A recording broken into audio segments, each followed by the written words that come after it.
Welcome once again, my friends, and thank you for stopping by to listen to an old storyteller. Today we have a story from France, and the title of this story is The Wild Boar. 2 years passed. One day Ourson had been cutting wood in the forest.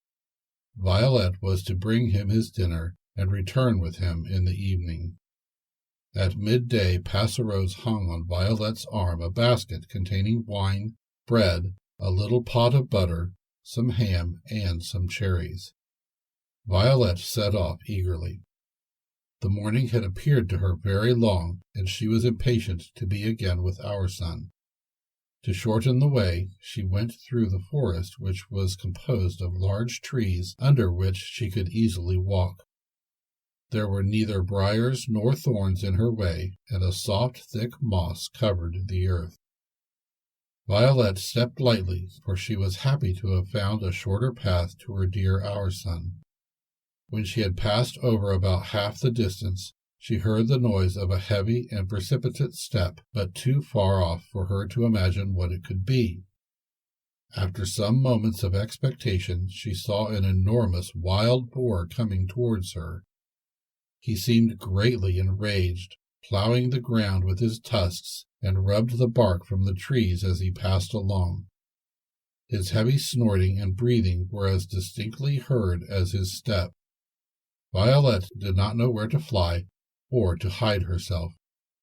While she was hesitating, the wild boar came in sight, saw her, and paused. His eyes were flaming, his whole body bristling, his tusks clashing together. He uttered a ferocious grunt and sprang towards Violet. Happily, she was near a tree whose branches were within her reach. She seized one, sprang up with it, and climbed from branch to branch, until she knew she was beyond his reach. Scarcely was she in safety when the savage animal precipitated himself with all his weight against the tree in which she had taken refuge. Furious at this obstacle, he commenced tearing the bark from the tree and gave it such ferocious blows with his snout that Violet was terribly frightened. The concussion caused by these violent and repeated blows might at last cause the fall of the tree. She clung tightly and trembling to the tree. The wild boar, at last weary of his useless attacks, laid himself down at the foot of the tree, casting from time to time a menacing look at Violet. Many hours passed in this painful situation, Violet trembling, but holding on steadily, and the wild boar, sometimes calm, sometimes in a terrible rage, springing against the tree and tearing it with his tusks. Violet called on her brother, her dear Ourson, for help. At every new attempt of the wild boar, she renewed her cries for aid, but, alas! Ourson was too far off, and he could not hear. No one came to her aid. Discouragement and despair gained upon her. She began to feel hunger. She had thrown away the basket of provisions when she sprang up the tree. The wild boar had trampled upon it, crushed it, and eaten up everything it contained. Whilst Violet was a prey to these terrors and vainly calling for help, Ourson was amazed at not seeing her come with the dinner. "Can they have forgotten me?" he said to himself. "No, neither my mother nor Violet could have forgotten me. I could not have explained myself well. Without doubt they expected me back to dinner. They are looking for me now, and are perhaps uneasy." At this thought, Ourson abandoned his work and commenced walking precipitately towards the house. He also wished to shorten the way, and determined to cross the forest. Soon he thought he heard plaintive cries of distress. He paused. He listened, his heart beating violently as he believed he recognized the voice of Violet. But no, he heard nothing now. He was about to resume his march when he heard a more distinct and piercing cry. Now he knew that it must be Violet, his Violet, who was in danger, and calling upon Ourson for help. He ran in the direction from which the noise seemed to come. Approaching, he heard not only calls for help, but roars and growls accompanied by ferocious cries and violent blows. Poor Ourson ran on with the speed of despair. At last he perceived the wild boar shaking with his snout the tree upon which Violet was still crouched in safety, though pale and overcome. The sight gave him new strength. He invoked the protection of the good fairy Drolette, and rushed upon the wild boar with his axe in his hand. The wild boar, in his rage, bellowed furiously. He gnashed his formidable tusks one against the other and sprang towards Ourson, who dodged the attack and jumped to one side. The boar passed beyond him, paused a moment, then turned more furious than ever against Ourson, who had now taken breath, and with his axe raised in his hand awaited his enemy. The wild boar sprung on Ourson and received on his head a most violent blow, but his bones were so hard he scarcely seemed to feel it. The violence of the attack overthrew Ourson. The wild boar, seeing his enemy on the ground, did not give him time to rise, but sprang upon him and with his tusks endeavored to tear him to pieces. Ourson now thought himself lost. Indeed, he thought no more of himself. He prayed only for Violet's safety. Whilst the wild boar was thus trampling and kicking his enemy, a jeering song was heard just above the combatants.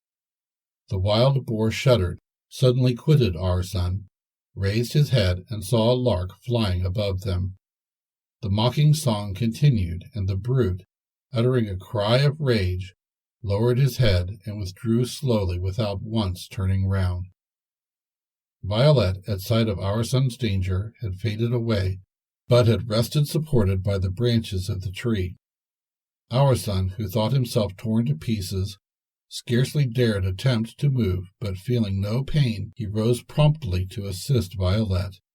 His heart was full of gratitude to the fairy Drolette, to whom he attributed his rescue. At this moment the lark flew towards him, pecked his cheeks, and whispered in his ear, "Ourson, it was the fairy Furious who sent this wild boar. I arrived in time to save you. Profit by the gratitude of Violet and change skins with her. She will consent joyfully." "Never," cried Ourson.